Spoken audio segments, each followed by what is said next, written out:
Bonjour, bienvenue dans votre chaîne Communiquer en français. J'espère que vous allez super bien et bienvenue dans cette nouvelle vidéo.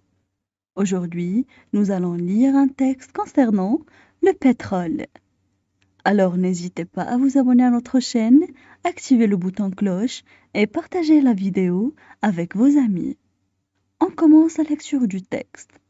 Le pétrole. Le pétrole est une huile minérale naturelle utilisée comme source d'énergie.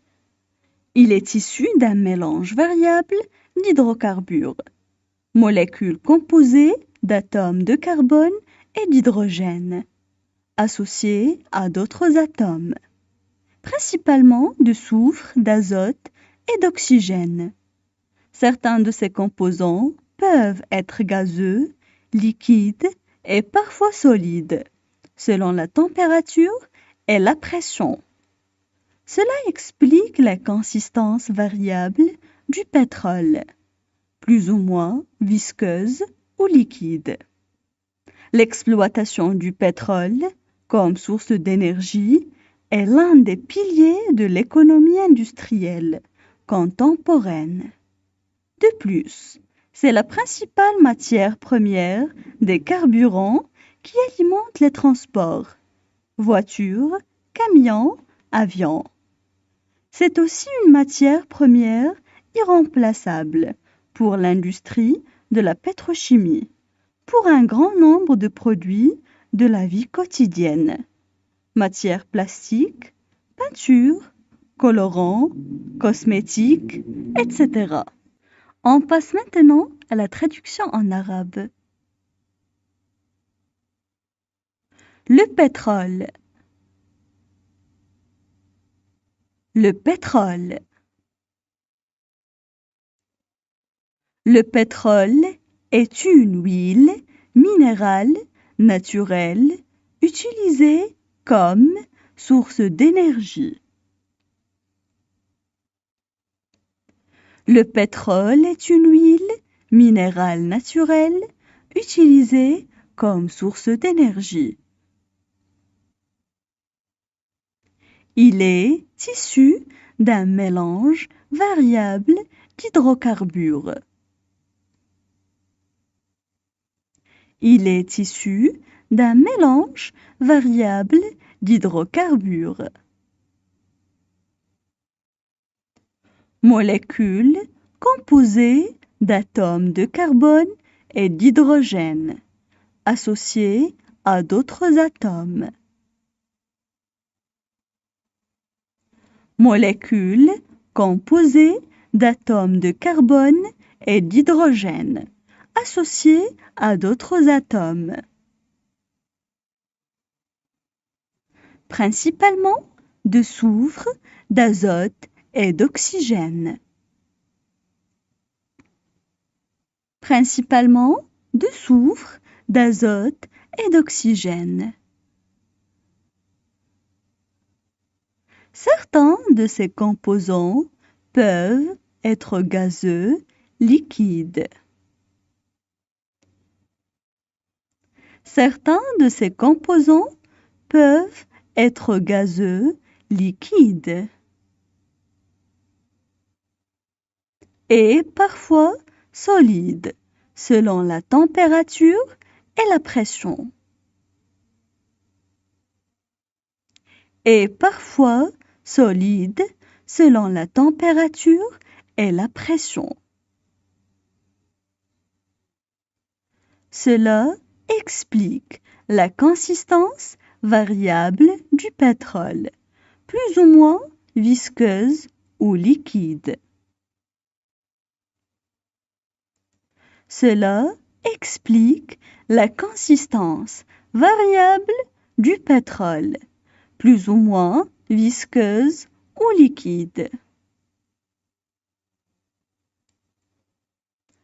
L'exploitation du pétrole comme source d'énergie est l'un.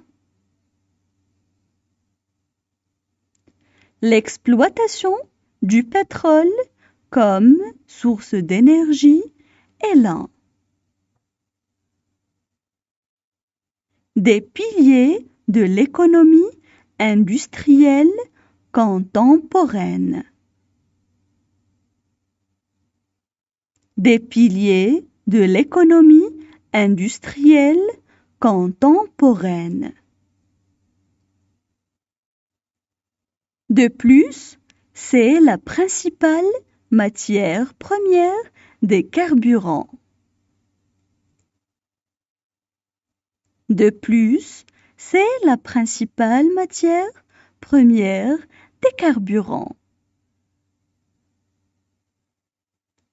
qui alimente les transports, voitures, camions, avions. Qui alimente les transports, voitures, camions, avions. C'est aussi une matière première irremplaçable pour l'industrie de la pétrochimie. C'est aussi une matière première irremplaçable pour l'industrie de la pétrochimie. Pour un grand nombre de produits de la vie quotidienne. Pour un grand nombre de produits de la vie quotidienne. Matières plastiques, peinture, colorants, cosmétiques, etc. Matières plastiques, peinture, colorants, cosmétiques, etc. Maintenant, je vais relire le texte. Le pétrole. Le pétrole est une huile minérale naturelle utilisée comme source d'énergie. Il est issu d'un mélange variable d'hydrocarbures, molécules composées d'atomes de carbone et d'hydrogène, associés à d'autres atomes, principalement de soufre, d'azote et d'oxygène. Certains de ces composants peuvent être gazeux, liquides et parfois solides, selon la température et la pression. Cela explique la consistance variable du pétrole, plus ou moins visqueuse ou liquide. L'exploitation du pétrole comme source d'énergie est l'un des piliers de l'économie industrielle contemporaine. De plus, c'est la principale matière première des carburants qui alimentent les transports, voitures, camions, avions. C'est aussi une matière première irremplaçable pour l'industrie de la pétrochimie, pour un grand nombre de produits de la vie quotidienne. Matières plastiques, peinture, colorants, cosmétiques, etc.